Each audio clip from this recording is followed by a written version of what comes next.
अस्सलाम वालेकुम एवरीवन। अच्छा यार, जैसे कि आपको पता है सी प्लस प्लस की हम लोगों ने प्लेलिस्ट स्टार्ट की हुई है। इसमें सबसे पहले तो मैं आपको बताना चाहूँगा सी प्लस प्लस क्या है। देखें, पाकिस्तान में बहुत सारी लैंग्वेजेस एक दूसरे के साथ कम्युनिकेशन करने के लिए यूज़ की जाती हैं, जैसे कि उर्दू, इंग्लिश, हिंदी तो इंडिया में यूज़ की जाती है। ऐसे बहुत सारी लैंग्वेजेस जो हैं पाकिस्तान में आपस में कम्युनिकेशन के लिए की जाती है। इंसान आपस में कम्युनिकेशन के लिए ना कोई लैंग्वेज या कोई ज़ुबान यूज़ कर रहे होते हैं। इसी सिलसिले में हम अगर कंप्यूटर्स के साथ ना कम्युनिकेशन करें तो उसमें भी ऐसे बहुत सारी लैंग्वेजेस यूज़ हो रही होती हैं, जैसे कि सी प्लस प्लस, जावा, पाइथन, एक्सेट्रा एक्सेट्रा। इसी सिलसिले में हम तो आजकल सी प्लस प्लस की प्लेलिस्ट पे काम कर रहे हैं, सी प्लस प्लस की प्लेलिस्ट देख रहे हैं। तो आज सी प्लस प्लस में ना हम एक न्यू स्टेप लेने जा रहे हैं। आज सी प्लस प्लस में हम लोग जो है वो ऑपरेटर्स देखने जा रहे हैं कि ऑपरेटर्स क्या होते हैं।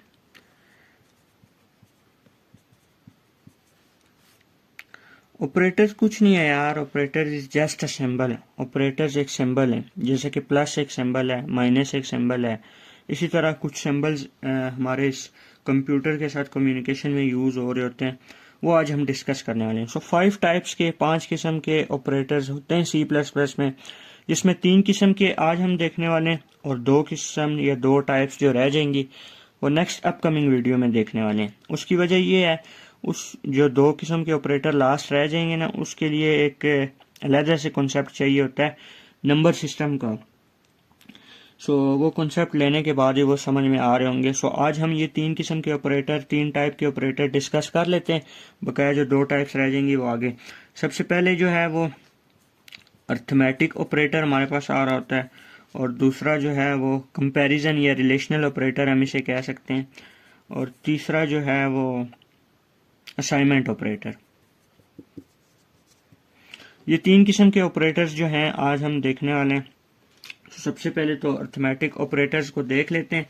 इसमें भी आगे 2 टाइप्स के ऑपरेटर आ जाते हैं, एक यूनरी और एक बाइनरी। सबसे पहले मैं आपको बाइनरी ऑपरेटर बताता हूँ कि बाइनरी ऑपरेटर हमारे पास कौन कौन से होते हैं। एक प्लस, माइनस, और इसके अलावा मल्टीप्लिकेशन, और इसके अलावा ये 2 ऑपरेटर्स जो अभी मैं आपको बताने वाला हूँ ना, ये डिवीजन के रिलेटेड काम करते हैं। जैसा कि एक ये, इसको हम स्लैश ऑपरेटर भी कह रहे होते हैं, ये डिवीजन के रिलेटेड काम कर रहा है, लेकिन इन दोनों का आगे मैं चल के डिफरेंस आपको बताता हूँ। और ये एक और है जो, इसको हम मॉडुलस ऑपरेटर, ये परसेंटेज का साइन है ये, इसको हम मॉडुलस ऑपरेटर कह रहे होते हैं। इसकी भी वर्किंग में आगे आपको चल के बताता हूँ। ये जो है ना, ये बाइनरी ऑपरेटर है, ये बाइनरी ऑपरेटर हैं। और अब मैं यूनरी ऑपरेटर आपको बताता हूँ, इन दोनों में डिफरेंस भी बताऊंगा कि इन दोनों में क्या डिफरेंस होता है। ये बाइनरी ऑपरेटर थे, और इसके अलावा यूनरी ऑपरेटर मैं आपको बताने वाला हूँ। ये एक प्लस का साइन है, ये साथ दूसरा। ये 2 प्लस के साइन अगर जुड़े हो ना, तो कंप्यूटर में सी प्लस प्लस लैंग्वेज में ये यूनरी ऑपरेटर कंसिडर होता है, और इसको इंक्रीमेंट भी हम कह रहे होते हैं। और ये माइनस माइनस को हम लोग डिक्रीमेंट कह रहे होते हैं। ये बाइनरी ऑपरेटर है, ये यूनरी ऑपरेटर है। अब ये जो स्लैश और मॉडुलस ऑपरेटर है ना, इनका तो पहले से आपको पता होगा, प्लस माइनस मल्टीप्लिकेशन का। लेकिन ये स्लैश और मॉडुलस ऑपरेटर आपके लिए आई थिंक न्यू हो सकते हैं। इसको हम डिस्कस करते हैं फिर बकाया कंप्यूटर स्क्रीन पे चल के ना, ये पूरा का पूरा जो सारा अर्थमेटिक ऑपरेटर है कंप्यूटर स्क्रीन पे चल के इसका प्रैक्टिकल करते हैं। मैं सबसे पहले आपको बताता हूँ इनके रिलेटेड जो डिफरेंस है इनमें, स्लैश ऑपरेटर और इसके अलावा मॉडुलस ऑपरेटर में। अच्छा यार, ये बाइनरी ऑपरेटर में ना स्लैश और मॉडुलस ऑपरेटर के दरमियान में मैं दोनों में आपको डिफरेंस बताता हूँ कि स्लैश और मॉडुलस ऑपरेटर में क्या डिफरेंस होता है। ये मैंने खुद से एक एग्जांपल लिया है यार। अगर मैं 9/4 करता हूँ ना, तो क्या आ रहा होगा देखें। ये आपको जैसा कि मैंने पहले बताया था कि डिवीजन से रिलेटेड ही है। 9 को अगर हम 4 पे डिवाइड करते हैं ना, तो इस तरह जो हमारे पास स्लैश ऑपरेटर होता है वो हमें ये क्वोशंट वापस कर रहा होता है, क्वोशंट आंसर में या रिजल्ट में हमें क्वोशंट दे रहा होता है। और ये जो मॉडुलस ऑपरेटर होता है ना, ये क्वोशंट में रिमाइंडर दे रहा होता है। अगर हम इस तरह 9/4 करेंगे तो हमारे पास आंसर जो आ रहा होगा वो 2 आ रहा होगा। और इसी तरह अगर हम 9 मॉडुलस 4 करेंगे तो हमारे पास आंसर जो आ रहा होगा वो 1 आ रहा होगा। ये जो ऑपरेटर से पहले वाला होता है ना, ये इस डिवीजन के अंदर आ रहा है। जैसे 9 पहले है तो वो अंदर आ रहा होता है, सही है। इसी तरह आप ये खुद डिफरेंट एग्जांपल लेके प्रैक्टिकल कर सकते हैं। ये डिवाइज़र जो है ये स्लैश ऑपरेटर के बाहर आ रहा होगा और जो डिवाइडेंड है वो स्लैश ऑपरेटर से पहले आ रहा होगा, सही है। एक बार फिर मैं दोनों में डिफरेंस आपको बताना चाहूँगा। जो स्लैश ऑपरेटर है ये आपको क्वोशंट दे रहा होगा रिजल्ट में या आंसर में आफ्टर इक्वल टू, और ये जो मॉडुलस ऑपरेटर है ये आपको रिमाइंडर दे रहा होगा। अब इस सब को ना जो सारा हमारा अर्थमेटिक ऑपरेटर है जिसमें यूनरी ऑपरेटर्स भी आ जाते हैं, बाइनरी ऑपरेटर्स भी आ जाते हैं, इनको ना कंप्यूटर पे प्रैक्टिकल जाके करते हैं ताकि आपको समझ आ सके। और शॉर्टकट कोई भी नहीं होने वाला, ईच एंड एवरीथिंग को अच्छे से डिस्कस किया जाएगा। अगर शॉर्टकट किसी को चाहिए तो अगली शॉप पे जा सकता है। अच्छा यार, ये कुछ कोड मैंने किया है जिससे मैं अर्थमेटिक ऑपरेटर आपको समझाना चाहूँगा। ये हमारा मेन फंक्शन है यार। इस मेन फंक्शन के अंदर जो है मैंने सारा का सारा कोड किया है, इसमें मैं आपको अर्थमेटिक ऑपरेटर समझाने की कोशिश करता हूँ। ये सबसे पहले हम स्लैश ऑपरेटर को डिस्कस करने वाले हैं। तो यार ये जो बकाया हेडर फाइल्स वगैरह हैं आपको तो पता है ना, ये प्रीवियस वीडियो में सब कुछ मैंने गाइड किया हुआ है। और ये हमारा मेन फंक्शन है, ये सबका मकसद वगैरह जो है वो प्रीवियस वीडियो में हमने डिस्कस किया हुआ है। आप अगर प्ले लिस्ट को एक्सेस करते आ रहे हैं तो ईच एंड एवरीथिंग आपको समझ आ रही होगी। तो यार यहाँ पे जैसा कि मैं आपको बताता हूँ, ये लाइन नंबर 4 पे ना बॉक्सेस मैंने बनाए, एक इंट ए और बी। ये बॉक्सेस से मुराद दो वेरिएबल्स ये कंटेनर बनाए जो कि इंट डेटा टाइप के हैं। सो इस लाइन के चलने या एग्जीक्यूट होने से हमारी रैम पे जो है वो ऐसे दो बॉक्सेस बन रहे होंगे। मैं आपको आज ड्राई रन करके बताता हूँ कि कैसे जो है ये वर्किंग हो रही होती है। ये दो बॉक्स बनेंगे, एक का नाम ए होगा, एक का नाम बी होगा, सही है। और इसी तरह नेक्स्ट लाइन जो है हमारी ये वाली, इसके चलने से ना आउटपुट स्क्रीन पे एक मैसेज डिस्प्ले हो रहा होगा, please enter value in A and B. ये मैसेज डिस्प्ले होगा। इसकी नेक्स्ट लाइन पे, ये जो हमारी नेक्स्ट लाइन है, इस पे जो है वो वैल्यू मैं यूजर से ले रहा हूँ, ए में भी और बी में भी। यूजर जो भी वैल्यू इंटर करेगा वो इन बॉक्सेस के अंदर आ जाएगी। लेट्स सपोज पहली वैल्यू जो यूजर इंटर करता है वो 9 इंटर करता है, 9 लिखने तो सही नहीं हुआ, और दूसरी जो है वो 4 इंटर करता है। सो इन बॉक्सेस के अंदर ये वैल्यूज जो हैं वो आ जाएंगी, सही है। जैसा कि मैंने इस बॉक्स के अंदर 9 लिखने की कोशिश की है, लेकिन माउस मेरा अच्छी जगह पे ना होने की वजह से शायद सही नहीं लिखने हुआ। और इसी तरह नेक्स्ट बॉक्सेस में 4 आ जाएगा। मकसद है आपको समझाना, उम्मीद है आपको समझ आ चुकी होगी। और फिर नेक्स्ट लाइन पे ना इन दोनों का जो रिजल्ट होगा आफ्टर कैलकुलेशन वो डिस्प्ले कर रहा होगा। सो ये देखें, पहले मैंने एक मैसेज डिस्प्ले किया, द रिजल्ट इज, और फिर साथ में दोनों का जो कैलकुलेशन में करना चाह रहा था, जैसे कि मैं a/b करना चाह रहा था, सो ये मैंने कर दिया, सही है। अब इस कोड को मैं रन एग्जीक्यूट या ट्रांसलेट करके आपको बता रहा हूँ कि कैसे वर्किंग हो रही होती है। सो आपको मैंने बताया हुआ है कि F11 से आप इसको रन कर सकते हैं, इस अपने कोड को। सो F11 का बटन प्रेस करते हुए मैं इस अपने कोड को एग्जीक्यूट करूँ। और इसके अलावा दूसरा यहाँ पे एक ये बटन भी होता है, इससे भी आप अपने कोड को रन एग्जीक्यूट या ट्रांसलेट कर सकते हैं। आपको पता है इस लैंग्वेज से दूसरी लैंग्वेज में ये ट्रांसलेट हो रहा होता है। सो यार ये सबसे पहले यहाँ पे आप देख सकते हो कि मेरा कर्सर जो है वो ब्लिंक हो रहा है, जिसमें मुझसे वैल्यू डिमांड कर रहा है, please enter value in A and B.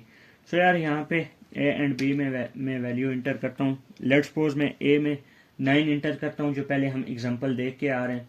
और इसके अलावा इंटर प्रेस करने पे वो बी की वैल्यू मुझसे मांग रहा है, और बी की वैल्यू में से 4 प्रोवाइड कर देता हूँ। सो इनका रिजल्ट जो देखें हमारे पास आ रहा है, द रिजल्ट इज 2, यानी कि वही हमने स्लैश ऑपरेटर किया है पहले जो हम देख के आ रहे हैं कि अगर हम 9/4 करें तो इसका रिजल्ट हमारे पास 4 आ रहा होता है। सो यार देखो, मैं एक दफ़ा जूम करके भी आपको दिखाता हूँ। एक वैल्यू हमने 9 इंटर की, दूसरी 4 इंटर की, और इन दोनों का रिजल्ट हमारे पास 2 आ गया, सही है। इसी तरह अर्थमेटिक ऑपरेटर में ये स्लैश ऑपरेटर था। अब हम मॉडुलस ऑपरेटर देखते हैं। सो मॉडुलस ऑपरेटर देखने के लिए ना यहाँ पे जस्ट यहाँ पे हमने स्लैश ऑपरेटर यूज़ किया हुआ है, यहाँ पे हम जो है वो स्लैश की जगह मॉडुलस यूज़ कर देंगे तो इसकी वर्किंग सारी मॉडुलस में चली जाएगी। तो यार यही है ए और बी के दरमियान जो छोटा सा सिंबल लिखा है ना, जैसा कि स्टार्ट में मैंने आपको इसकी डेफिनेशन में बताया था कि operators is just a symbol. यार ये कुछ नहीं है, एक सिंबल ही है जो कि अपना ऑपरेशन परफॉर्म कर रहा होता है। सो मैं आपको बताना चाहूँगा चलें आगे चल के मैं यूनरी और बाइनरी के दरमियान में आपको डिफरेंस बताता हूँ। अब हम स्लैश ऑपरेटर यूज़ करके देखते हैं कि स्लैश ऑपरेटर में क्या होता है। स्लैश नहीं, सॉरी, मॉडुलस। स्लैश तो अभी हमने यूज़ किया, ये अब हम मॉडुलस ऑपरेटर यूज़ कर रहे हैं। आपको पता है मॉडुलस ऑपरेटर जो है वो आपको रिमाइंडर दे रहा होता है। सो ये स्लैश की जगह मैंने अब जो है वो मॉडुलस ऑपरेटर यूज़ किया है। सो इसको मैं रन, एग्जीक्यूट या ट्रांसलेट करके देखता हूँ। सबसे पहले तो आपको पता है वो मुझसे वैल्यू डिमांड करेगा। सो एज इट इज़ मैं उसको 9 वैल्यू प्रोवाइड कर रहा हूँ और दूसरी जो है बी बॉक्स में मैं उसको 4 वैल्यू प्रोवाइड कर रहा हूँ। सो इसका रिजल्ट उसने 1 दे दिया। जैसे कि पहले मैंने आपको बताया था कि ये हमें रिमाइंडर दे रहा होता है, रिमाइंडर जो बच रहा होता है। सो अगर हम 9 को अंदर रखेंगे तो 4 को बाहर रखेंगे, 4 2 8 हो जाएगा और रिमाइंडर हमारे पास 1 बचेगा। उम्मीद है आपको समझ लगा होगा। इसी तरह डिफरेंट एग्जांपल्स आप लोग जो है वो ट्राई कर सकते हैं। इसी तरह प्लस का तो आपको पता ही है, लेकिन प्लस भी मैं आपको बता देता हूँ कि दोनों वैल्यू को प्लस करके आपको दे रहा होगा। ऑपरेटर मैंने चेंज किया, प्लस का ऑपरेटर किया रिजल्ट में ना, तो यहाँ पे इसको मैं वैल्यू प्रोवाइड कर रहा हूँ। एक को 5 कर देता हूँ और दूसरी वैल्यू 6 कर देता हूँ, तो ये 11 रिजल्ट्स में मुझे दे रहा होगा। मैं आपको जूम करके दिखा देता हूँ। ये एक वैल्यू मैंने 5 प्रोवाइड की, दूसरी 6 प्रोवाइड की, तो ये रिजल्ट में इसने मुझे 11 दे दिया। सही है। इसी तरह माइनस का ऑपरेटर भी, चलें वो भी मैं यूज़ करके बता देता हूँ आपको, क्योंकि मैंने आपको बताया हुआ है कि यहाँ पे ईच एंड एवरीथिंग मैं आपको गाइड कर रहा हूँ। तो इसी तरह माइनस का ऑपरेटर भी मैंने यहाँ पे यूज़ किया 5 और दूसरी वैल्यू मैंने 4 इंटर की। रिमाइंडर में मुझे 1 दे रहा होगा, क्योंकि अगर हम 5 माइनस 4 करें तो हमारे पास रिजल्ट में 1 आ रहा होगा। ऐसे करते हैं, एक बार फिर मैं इसको रन करता हूँ। इसको मैं 4, पहली वैल्यू 4 दी, दूसरी 5 दी, और ये देखें अब मुझे रिजल्ट में -1 दे रहे हैं। ये बहुत अच्छी मैथमेटिक्स कैलकुलेशन जो है वो यहाँ पे हो रही हैं, आप देख सकते हैं। तो इसी तरह ये छोटे छोटे प्रोग्राम्स जो है ना, ये आप खुद जब कर रहे होंगे तो आपका इंटरेस्ट इसमें क्रिएट होगा, तभी आप कंप्यूटर साइंस में अच्छी जो है वो परफॉर्मेंस कर सकते हैं। छोटे छोटे प्रोग्राम से बंदे का इंटरेस्ट क्रिएट हो रहा होता है। अगर किसी के पास ये कंप्यूटर का कंपाइलर या कंप्यूटर नहीं है तो उसके लिए स्टार्ट जो हमारी पहली वीडियो थी उसमें मैंने आपको मोबाइल के लिए कंपाइलर बताया था कि मोबाइल के लिए कौन सा कंपाइलर यूज़ हो रहा होता है। सही है, यानी कि आप अपनी मोबाइल डिवाइस पे भी कोडिंग सीख सकते हैं। ये हमारे पास अर्थमेटिक ऑपरेटर हो गया। अब यहाँ पे ना मैं आपको ये बाइनरी ऑपरेटर्स थे, ठीक है। अर्थमेटिक ऑपरेटर की एक टाइप थी बाइनरी ऑपरेटर। अब मैं आपको अर्थमेटिक ऑपरेटर बताता हूँ कि अर्थमेटिक ऑपरेटर हमारे पास क्या होते हैं। सबसे पहले यहाँ पे मैं इंट डेटा टाइप का एक वेरिएबल बनाता हूँ, कंटेनर या बॉक्स। चलें इस बॉक्स का नेम ही हम बॉक्स रख लेते हैं। सही है। एक मैंने इंट डेटा टाइप का बॉक्स नाम का वेरिएबल बना दिया, दूसरा मैंने इंट डेटा टाइप का। अब वेरिएबल का नेम जो होता है ना वो आप अपनी मर्जी से रख सकते हैं, जो रखें। जैसे कि मैंने पहला वेरिएबल का नाम बॉक्स रखा, दूसरे का मैं जो भी रख दूं, बी रख देता हूँ। सही है। और स्टेटमेंट टर्मिनेटर से मुझे अपनी स्टेटमेंट को एंड भी करना होता है। ये मैंने अपनी दोनों स्टेटमेंट को एंड कर दिया। सही है। अब एक रैम पे बॉक्स नाम का वेरिएबल बनेगा, एक बी नाम का वेरिएबल बनेगा। ऐसा करता हूँ मैं, ये जो बॉक्स नाम का वेरिएबल है ना इसको असाइन कर देता हूँ 10, यानी कि बॉक्स नाम के वेरिएबल में मैंने 10 रख दिया। सही है। और अब मैं ऐसा करता हूँ, अपना बी वेरिएबल जो है इसको मैं इक्वल करता हूँ a++, यानी कि मैंने अपने बी नाम का जो वेरिएबल था इसमें अपना यूनरी ऑपरेटर यूज़ किया है। ए में 10 रखा हुआ है, उसको मैंने इंक्रीमेंट किया है। सही है। और उसको वापस बी में असाइन कर दिया है। ये मैं जूम करके आपको कोड समझाने की कोशिश करता हूँ। देखें बी नाम बॉक्स नाम का एक वेरिएबल था जिसके अंदर मैंने 10 रखा है। आप ऐसे ज्यूम करें एक बॉक्स पड़ा हुआ है, उसके अंदर मैंने 10 रख दिया है। साथ दूसरा वेरिएबल है बी, उसमें फिलहाल के लिए मैंने कुछ नहीं रखा। नेक्स्ट लाइन पे चल के एक ही वैल्यू जो थी उसको यूनरी ऑपरेटर को यूज करते हुए मैंने इंक्रीमेंट किया है। इंक्रीमेंट करते हुए फिर मैंने इंक्रीमेंट करके उस वैल्यू को बी में रख दिया है। अब इस वैल्यू को मैं डिस्प्ले करके इन दोनों में आपको डिफरेंस बताता हूँ। बी को मैं डिस्प्ले कर रहा हूँ। सही है। अब आप अपनी आउटपुट स्क्रीन पे देखें, ये एरर दे रहा है B was not declare in the scope. B was not declare in the scope. B तो डिक्लेयर होना चाहिए। मैंने बी नाम का वेरिएबल, अच्छा ए डिक्लेयर नहीं है, ए की जगह पे मुझे यहाँ पे बॉक्स लिखना चाहिए था, मैंने ए लिख दिया क्योंकि ये, अब मैं इसको रन एग्जीक्यूट या ट्रांसलेट कर रहा हूँ। देखें इंक्रीमेंट करने के बाद भी वो ए की वैल्यू जो हमें दे रहा है, मैं जूम करके आपको दिखाता हूँ, वो 10 ही दे रहा है, जबकि मैंने तो ए में बॉक्स के वेरिएबल को इंक्रीमेंट किया है, तो यहाँ पे इंक्रीमेंट नहीं हुआ। क्यों नहीं हुआ इसकी वजह मैं आपको बताता हूँ। देखें बॉक्स की वैल्यू ना बी में चली गई, इंक्रीमेंट होने से पहले ही बी में चली गई, सो इस वजह से बी की वैल्यू जो है वो 10 ही आ रही है। अब हम ऐसा करते हैं, पहले इंक्रीमेंट करते हैं, जिसको हम लोग प्री इंक्रीमेंट और पोस्ट इंक्रीमेंट कह रहे होते हैं। अभी ये मैंने पोस्ट इंक्रीमेंट किया है, सही है। ये चीज़ अभी आपको समझ तो नहीं आ रही होगी, लेकिन मैं अपनी तरफ से होप समझाने की कोशिश कर रहा हूँ। इसकी जब ज़्यादा से ज़्यादा आपकी प्रैक्टिस हो जाएगी फिर ये चीज़ें आपको समझ आएंगी।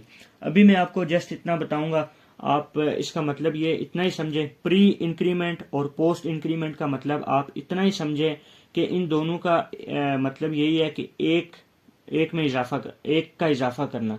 जैसे 10 है ना, तो हम अगर यहाँ पे कोई भी इंक्रीमेंट प्री इंक्रीमेंट या पोस्ट इंक्रीमेंट यूज कर रहे होंगे तो 10 की वैल्यू जो है वो 10 से बढ़ के 11 हो जाएगी, और इसी तरह हम डिक्रीमेंट ऑपरेटर अगर यूज कर रहे होंगे तो 10 से 9 हो जाएगी। अब मैं आपको बताता हूँ पोस्ट इंक्रीमेंट क्या होता है और प्री इंक्रीमेंट क्या होता है। ये बॉक्स के आगे जो मैंने डबल प्लस का साइन यूज किया है ना, इसका मतलब है पोस्ट इंक्रीमेंट। अब मैं प्री इंक्रीमेंट आपको बताता हूँ। वैसे अगर आप समझना चाहें ना तो उनके लिए मैं आप दोनों का डिफरेंस आपको बता रहा हूँ।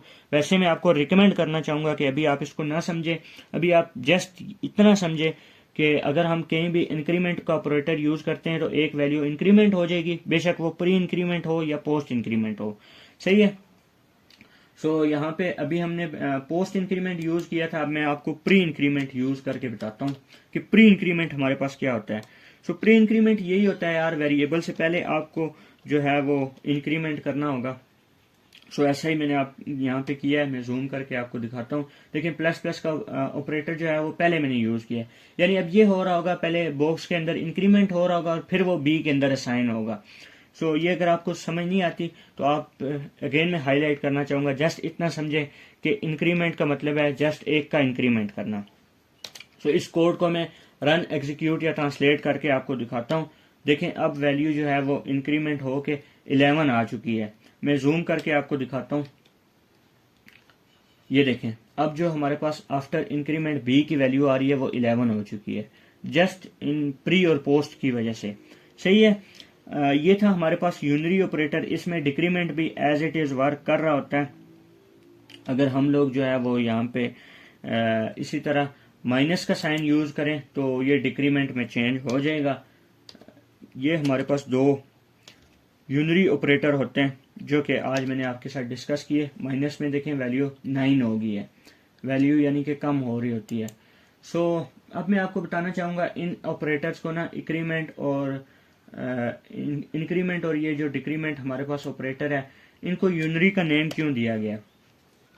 सो यार देखें ना, ये इंट डेटा टाइप का मैंने एक बॉक्स बनाया जिसका नेम मैंने ए रखा और ए को मैंने इक्वल कर दिया 5 के, और इसी तरह नीचे नेक्स्ट लाइन पे चल के ए को मैंने इंक्रीमेंट कर दिया, सही है। सो अब इसका रिजल्ट मैं एक दफ़ा आपको आउटपुट स्क्रीन पे डिस्प्ले करके बता देता हूँ कि क्या वाकई इंक्रीमेंट हुआ है या नहीं। सो देखिए ना, मैं आपको इन दोनों का डिफरेंस बताना चाह रहा था, पहले मैं आपको रिजल्ट बता देता हूँ। देखिए इंक्रीमेंट होके 5 की वैल्यू जो है वो 6 आ चुकी है, और देखें एक हमारे पास होते हैं बाइनरी ऑपरेटर और एक हमारे पास होते हैं यूनरी ऑपरेटर। ये मैंने बाइनरी ऑपरेटर आपको यूज करके बताया। देखें इसको यूनरी ऑपरेटर क्यों कहा जाता है, यूनरी जो है वो एक से निकला है। अब देखें ऑपरेटर्स मैंने आपको बताया था जस्ट अ सिंबल, ये जो दो प्लस प्लस के सिंबल्स हैं ना, इनके साथ एक वेरिएबल है ए। अब देखें ना, ये जो प्लस प्लस के सिंबल हैं इनको हम ऑपरेटर कह रहे होते हैं क्योंकि ये ऑपरेशन कर रहे होते हैं, वर्क कर रहे होते हैं। लेकिन साथ ये जो वेरिएबल है ए, ये ऑपरेंड है, जिस पे ऑपरेशन हो रहा होता है, जिस पे वर्क हो रहा होता है, उसे हम लोग ऑपरेंड कह रहे होते हैं। ये जो ए है ना, ये ऑपरेंड है, और ये जो प्लस प्लस है ये हमारे पास ऑपरेटर है। देखें अब इसके लिए ऑपरेंड की, एक ऑपरेंड की हमारे पास जरूरत पड़ी है। देखें ए जो एक ऑपरेंड है ना, ऑपरेंड जो है वो एक ही है, जस्ट एक ही है ए। सो इसलिए हम इसको यूनरी जो है वो एक से निकला है, इसलिए हम इसको यूनरी ऑपरेटर कह रहे होते हैं। और जो हम प्रीवियस अभी डिस्कस करके आ रहे हैं बाइनरी ऑपरेटर, जैसा कि ए स्लैश बी, उसमें हमें दो ऑपरेंड चाहिए थे, जैसा कि ए और बी। सो इसमें दोनों में आपको डिफरेंस पता चला होगा। बाइनरी जो है वो दो से निकला है, सो बाइनरी के लिए दो ऑपरेंड चाहिए होते हैं हमारे पास। सो इसलिए वो जो ऑपरेटर थे, प्लस का ऑपरेटर, माइनस का, स्लैश का, मॉडुलस का, वो हमारे पास बाइनरी ऑपरेटर थे और ये यूनरी ऑपरेटर थे। उम्मीद है आपको समझ लगी होगी कि यूनरी और बाइनरी ऑपरेटर्स में क्या डिफरेंस है। ये अरिथमेटिक ऑपरेटर्स हमारा जो है वो खत्म हो चुका है। अब हम जो है वो असाइनमेंट ऑपरेटर और जो हमारा रिलेशनल या कंपैरिजन ऑपरेटर है वो देख लेते हैं। सही है। अच्छा यार, अब ना हम रिलेशनल या कंपैरिजन ऑपरेटर्स देखने वाले हैं कि वो हमारे पास क्या होते हैं। सो यार, हमारे पास जो रिलेशनल या कंपैरिजन ऑपरेटर्स होते हैं ना, ये एक इक्वल टू का साइन है और साथ में दूसरा इक्वल टू का साइन है। ये हमारे पास एक रिलेशनल ऑपरेटर है। और इसके अलावा यार आपको पता होगा कि ये साइन जो होता है ये लेस देन का होता है, और इसके अलावा ये साइन जो होता है ये ग्रेटर देन का होता है। ये लेस देन का है, ये ग्रेटर देन का है। सो ये भी हमारे कंप्यूटर में यूज हो रहे होते हैं यार। इक्वल टू और equal to, double equal to जो है वो एक इक्वल टू चेक करने के लिए यूज हो रहा होता है। और इसके अलावा ये लेस देन और इक्वल देन, सही है। और इसके अलावा ये ग्रेटर देन और इक्वल देन, ये हमारे पास एक रिलेशनल ऑपरेटर है। इसके अलावा आई थिंक यही है रिलेशनल ऑपरेटर्स। अभी हाँ, एक और जो सबसे मोस्ट इम्पोर्टेंट रिलेशनल ऑपरेटर है वो तो मैं भूल ही चुका था। एक हमारा जो इंग्लिश में एक्सक्लेमेशन मार्क यूज हो रहा होता है ना, ये आपको अपने कीबोर्ड पे देखने को मिल जाएगा। एक ये और साथ में इक्वल टू। ये नॉट इक्वल टू के लिए ये ऑपरेटर यूज हो रहा होता है, नॉट इक्वल टू के लिए एक्सक्लेमेशन मार्क और साथ में इक्वल टू का साइन। ये नॉट इक्वल टू के लिए ये जो है वो ग्रेटर देन और इक्वल टू के लिए, ये जो है वो लेस देन और इक्वल टू के लिए, और ये जो डबल इक्वल टू है ये इक्वल टू को चेक करने के लिए होता है। सही है। अच्छा, रिलेशनल ऑपरेटर्स जब भी आप लोगों के सामने आए ना, बहुत ईजी हैं, बहुत ईजी हैं। जस्ट आपने अपने दिलो दिमाग से क्वेश्चन करना है कि क्या ये सही कह रहा है। जैसा कि मैं चेक करता हूँ कि 5 डबल इक्वल टू, देखें अब जो असाइनमेंट था, असाइनमेंट के लिए ऑपरेटर इक्वल टू का यूज हो रहा था ना, वो जस्ट एक हो रहा था। लेकिन यहाँ पे चेक करने के लिए दो ऑपरेटर्स इकट्ठे, दो इक्वल टू के साइन जो है वो इकट्ठे यूज हो रहे होते हैं। सही है। सो यार, जो स्टेटमेंट आपके सामने लिखी होगी, जैसा कि मैंने ये एक छोटी सी स्टेटमेंट आपके सामने लिखी है, 5 डबल इक्वल टू 5। आपने अपने दिलो दिमाग से यार ये चीज सोचनी है कि क्या ये बात सही कह रहा है, ये स्टेटमेंट ट्रू है। तो अगर ट्रू होगी तो आपने यस कह देना है, और अगर ट्रू नहीं है तो आपने फॉल्स कह देना है। सही है। जैसे कि ये तो बिल्कुल ट्रू है, 5 5 के बराबर है, 5 5 के इक्वल है। सो ये मेरी स्टेटमेंट बिल्कुल ट्रू है, बिल्कुल एज इट इज, ये बात सही है। सो इधर अगर हम दूसरा ऑपरेटर अगर एक यूज करते हैं, जैसा कि 5 लेस देन और इक्वल देन, अब इन दोनों में से एक चीज होनी चाहिए यार, या तो ये वाला इससे छोटा होना चाहिए या इसके इक्वल होना चाहिए, बराबर होना चाहिए। यानी कि 5 लेस और इक्वल टू 5। और का बीच में जो और का वर्ड आ रहा है ना, और से मुराद है या। देखें 5 या तो 5 के बराबर हो या तो 5 से छोटा हो, ये मेरी ये स्टेटमेंट है। सो इसमें एक बात ट्रू है कि 5 5 के इक्वल है, सो ये भी जो है वो ट्रू कंसीडर होगा। सो अगर मैं यहाँ पे दूसरा ऑपरेटर यूज करता हूँ 5 नॉट इक्वल टू 5, सो इसमें मेरी जो कंडीशन है वो फॉल हो जाएगी। 5 जो है वो 5 के इक्वल नहीं है, ऐसा नहीं हो सकता, 5 5 के इक्वल है। सो यहाँ पे मेरी कंडीशन जो है वो फॉल्स हो चुकी है। और यहाँ पे हम ये भी देख सकते हैं ग्रेटर देन और इक्वल देन, इसमें भी मेरी कंडीशन ट्रू ही होगी, क्योंकि एक ऑपरेटर जो है वो मेरा बीच में यूज हो रहा है, 5 इक्वल टू 5, 5 5 के इक्वल है। सो यहाँ पे मेरी कंडीशन जो है वो ट्रू होगी। सही है। ये हमारे पास यार कुछ रिलेशनल ऑपरेटर्स हैं, इसको हम कंप्यूटर स्क्रीन पे ना चल के प्रैक्टिकल देखते हैं, काफी इजी है ये। अच्छा यार, अब हम लोग जो है वो अपना कंपैरिजन या रिलेशनल ऑपरेटर्स देखने वाले हैं। सही है। तो ये बेसिक सा कोड तो हर जगह हमारा यूज हो रहा होगा। सो एक चीज मैंने आपको इस रिलेशनल ऑपरेटर्स के रिलेटेड नहीं बताई, वैसे आपको खुद समझ लग चुकी होगी लेकिन मैं फिर भी बताना चाहूँगा। देखें, ये जो रिलेशनल या कंपैरिजन ऑपरेटर होता है ना, ये हमें जस्ट ट्रू या फॉल्स दे रहा होता है, यस या नो। यानी कि ये एक ऐसी डेटा टाइप के अंदर आता है, बूल डेटा टाइप, जो स्टार्ट में आई थिंक आपको बताई होगी या नहीं बताई होगी, बताई थी बल्कि। उसमें ना दो ही ऑप्शन होते हैं, या यस या नो, ट्रू या फॉल्स। तो ये जैसा कि आपको पता है, हम जस्ट चेक कर रहे होते हैं कि क्या 5 के इक्वल है। तो अगर इक्वल होगा तो वो हमें ट्रू देगा, और अगर इक्वल नहीं है तो वो हमें फॉल्स देगा। सही है। अब कंप्यूटर में ना यार फॉल्स जो है वो 0 के साथ हो रहा होता है, और जो ट्रू है वो 1 के साथ हो रहा होता है। यानी कि हमारी कंडीशन अगर ट्रू होगी तो हमें आउटपुट स्क्रीन पे 1 देखने को मिल रहा होगा, और अगर हमारी कंडीशन फॉल्स होगी तो हमें आउटपुट स्क्रीन पे 0 देखने को मिल रहा होगा। सो हम ट्राई करते हैं इसे यार।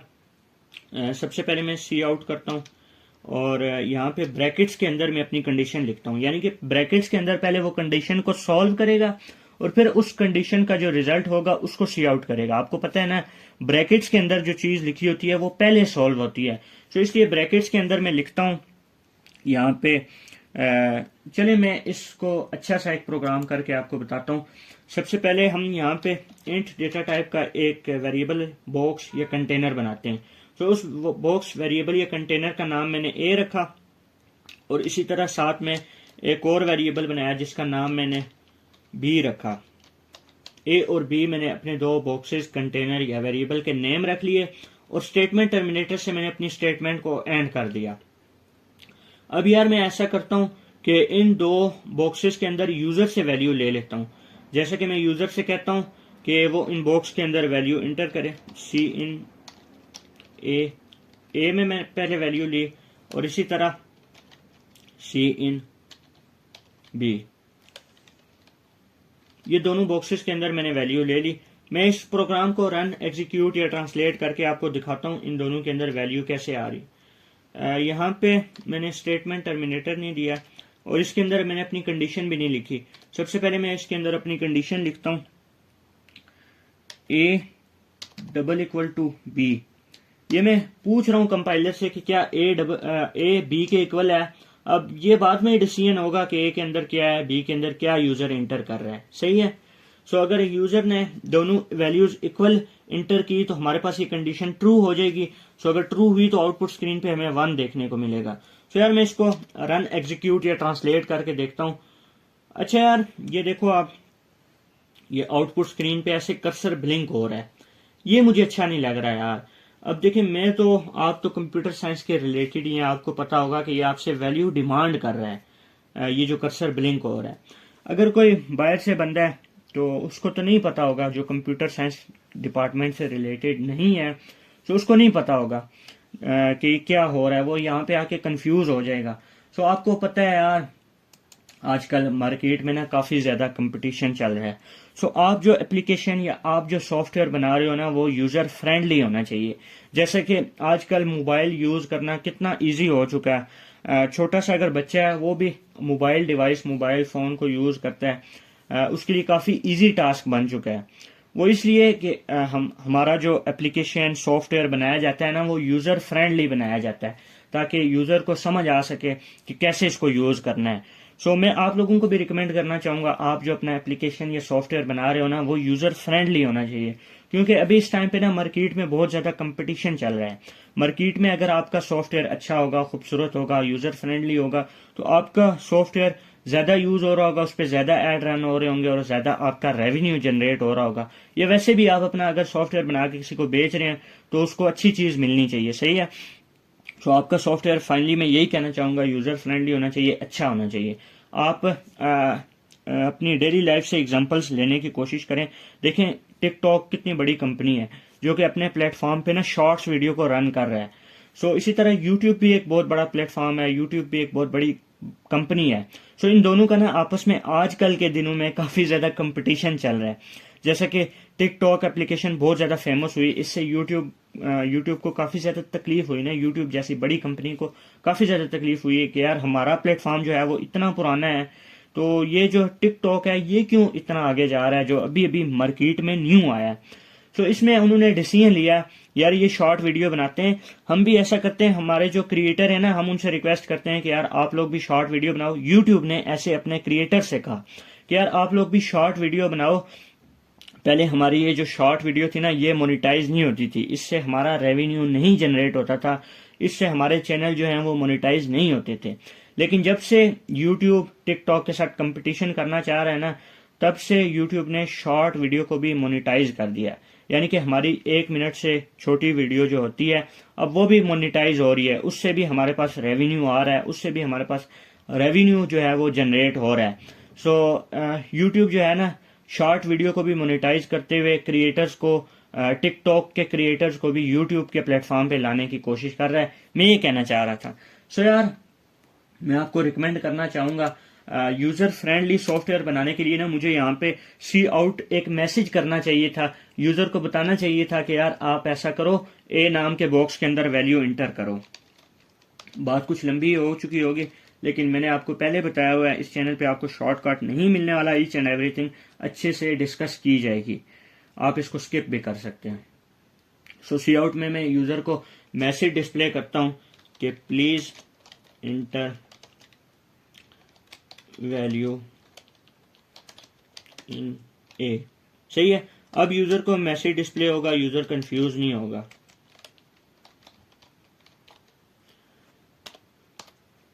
इसी तरह मैं नेक्स्ट लाइन पे चल के भी यही मैसेज डिस्प्ले करता हूँ। सो मैं इसी को कॉपी करके नीचे पेस्ट करके वैल्यू चेंज कर लेता हूँ, ए की जगह जो है वो मैं बी कर लूंगा। ओहो,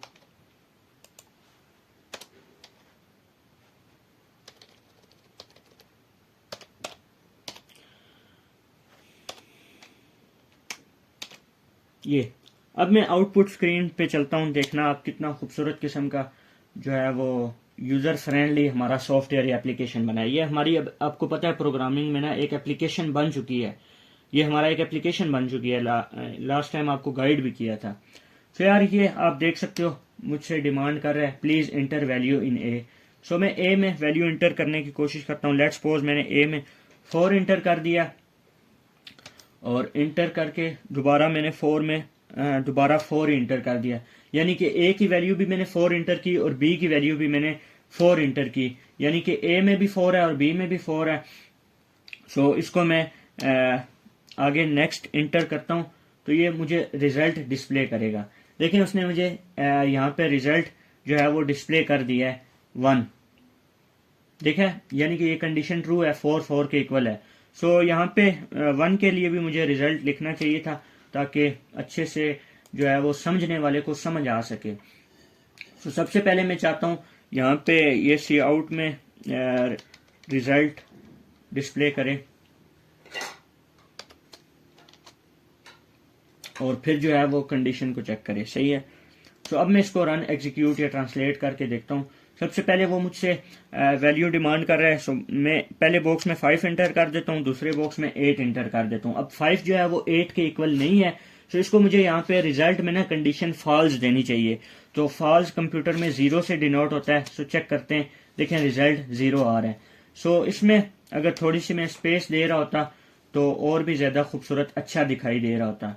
तो इसमें मैं ऐसा करता हूँ, नेक्स्ट टाइम के लिए स्पेस देता हूँ ताकि मेरा सॉफ्टवेयर जो है वो यूजर को ज्यादा पसंद आए, मेरा सॉफ्टवेयर जो है वो यूजर किसी और सॉफ्टवेयर से मेरा सॉफ्टवेयर को ज्यादा तरजीह दे। सही है, सो अब यहाँ पे मैं एक वैल्यू 10 इंटर कर देता हूँ, दूसरी भी 10 इंटर कर देता हूँ। सो अब मुझे रिजल्ट में 1 देखने को मिल रहा होगा, जो कि आपको देखने को मिल गया। आप देख सकते हो, ये देखें रिजल्ट में मुझे 1 देखने को मिला है, यानी कि मेरी कंडीशन ट्रू हो गया, 10 10 के इक्वल है। इसी तरह डिफरेंट कंडीशंस आप यहाँ पे अप्लाई करके खुद देख सकते हो, जो कि ऑपरेटर्स मैंने आपको बताए, लेस देन और इक्वल देन, और इसके अलावा ग्रेटर देन और इक्वल देन, और इसके अलावा नॉट इक्वल टू का। अब यहाँ पे जो हमारा most important not equal to का ऑपरेटर है, जो कि हमारा बहुत ज्यादा प्रोजेक्ट्स के अंदर यूज हो रहा होता है।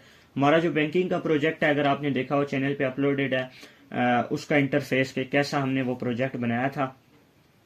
सो आपको पता चलेगा, वहां पे हमने बहुत सारे ये ऑपरेटर्स यूज किए हैं, यानी कि ये प्रोजेक्ट्स में ना चल के आगे जो हमारे बड़े बड़े कॉन्सेप्ट्स हैं उनमें बहुत ज्यादा यूज हो रहे होते हैं। सो इसको मैं F11 करके यहाँ पे मैं उसको पहली वैल्यू जो है वो 10 देता हूँ, दूसरी भी 10 देता हूँ। सो हमारा 10 के इक्वल नहीं है, ऐसी बात ये दुरुस्त नहीं है। ये जो है यहाँ पे हमें फॉल्स दे रहा होगा, 10 के इक्वल है। वहाँ पे हमने कंडीशन ये लगाई है, मैं आपको दिखा देता हूँ। ये देखें, a not equal to b, यानी कि 10 नॉट इक्वल टू 10 है, ऐसा तो बिल्कुल नहीं है, ये गलत बात है। सो मैं ऐसा करता हूँ, इसको ये हमें फॉल्स दे रहा होगा, सही है। देखें फॉल्स जो है वो कंप्यूटर में 0 से डिनोट होता है, सो रिजल्ट में हमारे पास 0 आ रहा है। सो इसी तरह ना यार डिफरेंट आप ऑपरेटर जो है वो परफॉर्म करके देख सकते हो, जिससे आपका प्रोग्रामिंग के अंदर इंटरेस्ट क्रिएट हो रहा होगा। जिसके पास कंप्यूटर नहीं है उसके लिए मोबाइल का कंपाइलर प्ले स्टोर से वो डाउनलोड कर सकता है। अच्छा यार, अब हमारा ना ये असाइनमेंट ऑपरेटर है। असाइनमेंट ऑपरेटर क्या होता है वो मैं आपको बताता हूँ। देखिए इक्वल टू का जो अभी तक हम यूज़ करते आ रहे हैं, इसके अलावा एक अब न्यू आज आप देखने वाले हो, प्लस इक्वल टू, ये एक ऑपरेटर है। इसके अलावा माइनस इक्वल टू और मल्टीप्लाई इक्वल टू, सही है। ये इतना कोई ज़्यादा मुश्किल नहीं है, ये आपको अच्छे से समझ आ जाएगी। मैं आपको यहाँ पे समझा देता हूँ, इस पर कंप्यूटर स्क्रीन पे आई थिंक जाने की ज़रूरत नहीं है। सो हम एक मेन फंक्शन से आगे मैं अपना प्रोग्राम स्टार्ट कर रहा हूँ, सही है। आप ऐसे ज्यूम करना ये मेन फंक्शन के अंदर मैं अपना कोई प्रोग्राम लिख रहा हूँ, सही है। सो सबसे पहले मैं इंट डेटा टाइप का बॉक्स बनाता हूँ ए, उसके अंदर मैं एक ऑपरेटर यूज़ कर रहा हूँ, इक्वल टू का ऑपरेटर यूज़ करते हैं मैं बॉक्स के अंदर 5 रख के स्टेटमेंट को एंड कर रहा हूँ, सही है। अब ये देखो यार, ये दो ऑपरेंड्स हैं, ए भी ऑपरेंड्स है और 5 भी ऑपरेंड है, और इनके दरमियान में ऑपरेटर है जो कि इक्वल टू का ऑपरेटर है। और मैं अब ऐसा कर रहा हूँ ना कि इसके अंदर अपना ए नाम के अंदर, जो ए नाम का ये मेरे पास एक बॉक्स बना है, उसके अंदर 5 वैल्यू आ गई है इस लाइन के चलने से, सही है। अब मैं ऐसा कर रहा हूँ, ये जो मेरा ए नाम का बॉक्स है ना, इसके अंदर मैं वैल्यू को अपडेट करना चाह रहा हूँ। सो मैं वहाँ पे ऐसा कर रहा हूँ, ए इक्वल टू ए प्लस 5। सो अब इस लाइन के चलने से ना, ये मैंने लिखा है ए इक्वल टू ए प्लस 5। सो इस लाइन के चलने से मेरा ये जो ए नाम का बॉक्स है, वेरिएबल है या कंटेनर है, इसके अंदर वैल्यू अपडेट हो जाएगी। जैसे कि 5 इसके अंदर वैल्यू रखी हुई थी और अब प्लस 5 होके ना वैल्यू 10 हो जाएगी ये। लेकिन इसको ना हम एक, ये जो हमने स्टेटमेंट लिखी है, इसको हम एक शॉर्ट तरीके से भी लिख सकते हैं, उसमें ये ऑपरेटर यूज हो रहा होता है, यानी कि शॉर्ट तरीके के अंदर। अब आपको अगर वो शॉर्ट तरीका नहीं समझ आ रहा होगा, जैसे कि स्टार्ट में मुझे नहीं समझ आ रहा था, तो आप यही तरीका जो है वो देख सकते हैं। लेकिन अगर आप शॉर्ट तरीका यूज करना चाह रहे हैं, जो कि आगे हम प्रोजेक्ट्स में यूज कर रहे होते हैं, वैसे अगर आप वहां पे ये तरीका भी यूज करें तो कोई मसला नहीं है। लेकिन अगर आपको समझ आ जाती है तो वेल एंड गुड, अगर नहीं समझ आती तो आप यही तरीका देख रहे होंगे। सो उसमें हम ऐसे करते हैं कि ए प्लस इक्वल टू 5। देखें अब इसका इस लाइन के चलने से और इस लाइन के चलने से सेम काम हो रहा होगा, लेकिन यहाँ पे 1 2 3 4 5 अल्फाज में हमने लिखा है, 5 वर्ड्स में लिखा है, और यहाँ पे 4 वर्ड्स में आ गया है। सो इससे भी जो है वो वैल्यू अपडेट हो जाएगी, यानी कि ए प्लस 5 होगा और वो ए नाम के बॉक्स में जो है वो असाइन हो जाएगा, जो भी इसका फाइनल रिजल्ट बनेगा। सो वो 10 हो रहा होगा। इन दोनों से जो है वो ए के अंदर वैल्यू अपडेट होकर 10 ही हो रही होगी। इसी तरह ये माइनस का ऑपरेटर भी आप लोग देख सकते हो, मल्टीप्लाई के सारे ऑपरेटर्स इसी तरह आप देख सकते हो। ये असाइनमेंट ऑपरेटर के रिलेटेड था। इक्वल टू का तो पहले से आपको पता था, ये plus equal to minus equal to ये एक न्यू चीज थी आप लोगों के लिए, ये वाला ऑपरेटर। सो ये आज एज इट इज आप लोग खुद अपने अपने कंपाइलर पे चेक कर सकते हो, ये एज इट इज हो रहा होगा, सही है। Thank you.